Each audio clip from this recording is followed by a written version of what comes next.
This can get quite loud.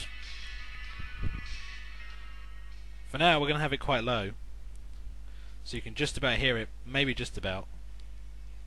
I suppose you're only actually going to hear what comes out of my headset, so I'll just show you.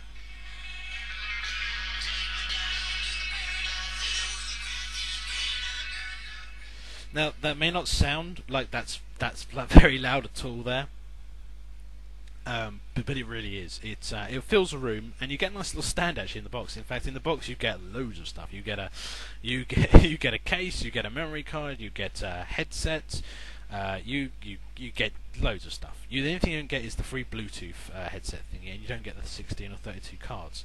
Anyway, so as you can see, we're playing music. Music works fine. Album artwork's displayed right in the centre of the screen, as you'd expect. It's very iPod-ish.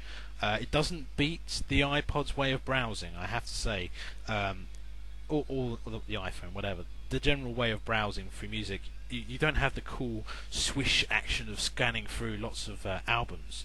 Instead, you have album, artists, playlists, and by clicking on them, displays another long list, which scrolling down the side is very easy, as you can see there. And you just select the one you want and the title, and it plays.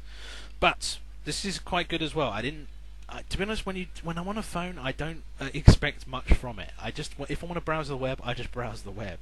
But I did try this, and I found this was pretty good. The fact that this phone copes with this very easily. You can press the home button in the middle of playing the music, and you can actually just surf the web,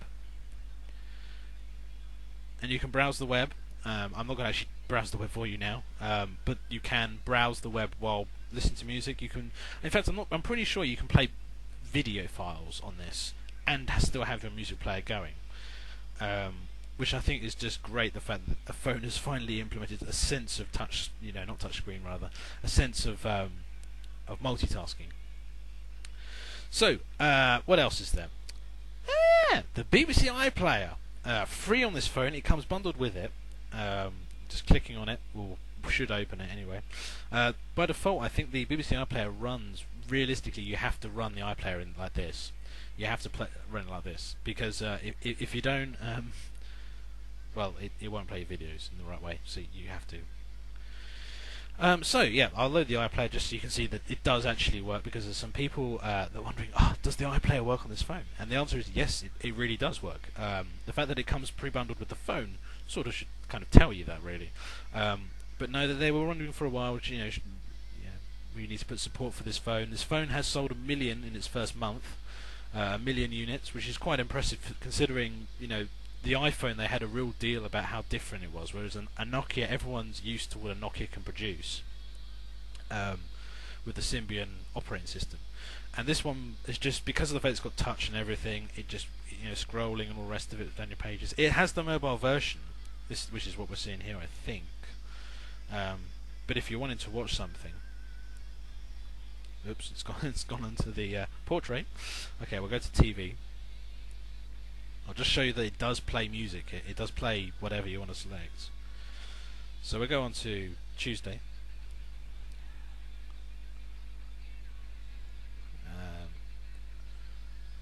Okay, I've chosen the one day of the week where there's fuck all on. The Weakest Link or the One Show. There's EastEnders. Everyone loves EastEnders. Just to be depressed one day. Okay, so as you can see, it's loading the screen a bit slowly at the moment, but then, give it a break. So we'll click to play.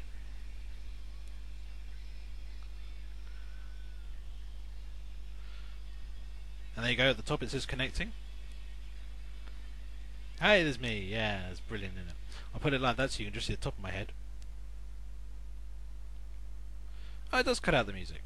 I actually played this last night, and trust me, this, as you can see from the video, it runs fine. This is streaming live from the BBC website, by the way. This isn't downloaded, pre-installed, and then accessed. That feature apparently is going to come with the next versions of the iPhone. I mean, this version of the phone, but not at the moment, which would be great because it means you can download whatever your favorite program is, put it on your phone, and then when you're on the bus the next morning, you're going to work or whatever, you can watch the So as you can see, this is pretty good quality. you're looking at kind of YouTube quality picture really for whatever video you play. Other than when you specially design, you download an MP4 file. As you can see, it runs fine, and the volume, although I've turned it down, can be quite beefy. I'll show you. We'll try to show you.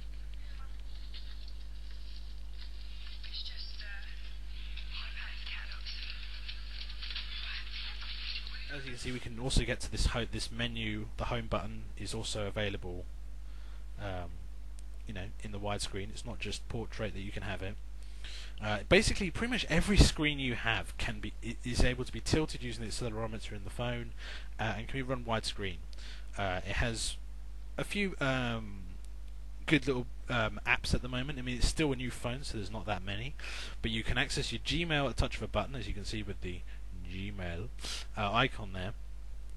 And there's also, as far as instant messaging goes, access MSN and all the rest of it. I mean, you can go to eBuddy, but what fucking idiot does that?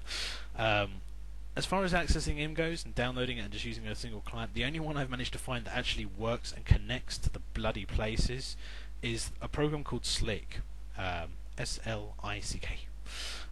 Very simple, works on older Nokia phones, but it's functional with this one. It works with the accelerometer and touchscreen. It does get a bit fiddly, but I've kind of gotten used to it, to be honest. If you want to IM people and talk to people on Gmail or ICQ or Yahoo, it supports all of them and it runs them all fine. Maps. There's the built-in Nokia Maps, which is actually pretty good. Actually, I was surprised. And then you can also download Google Maps. Both run fine. Both run super fast if you use it on Wi-Fi. If you haven't got Wi-Fi or whatever, 3G, it still loads pretty quick.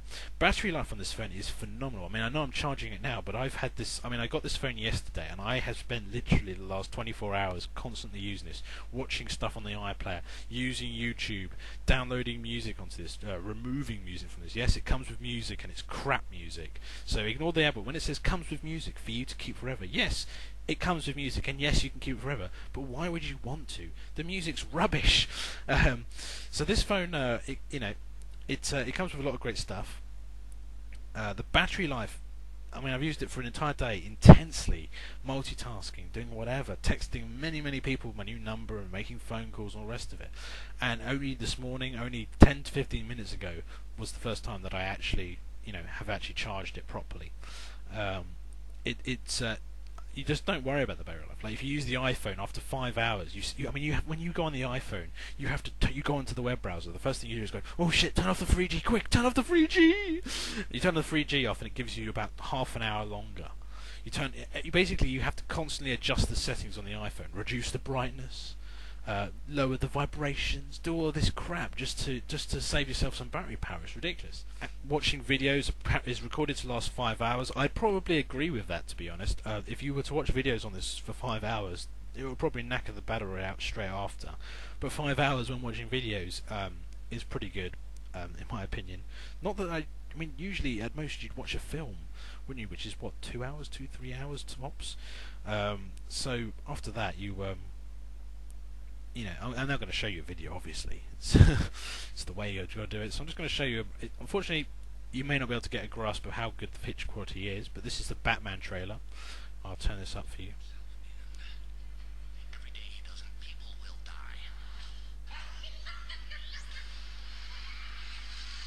As you can see, it runs smoothly.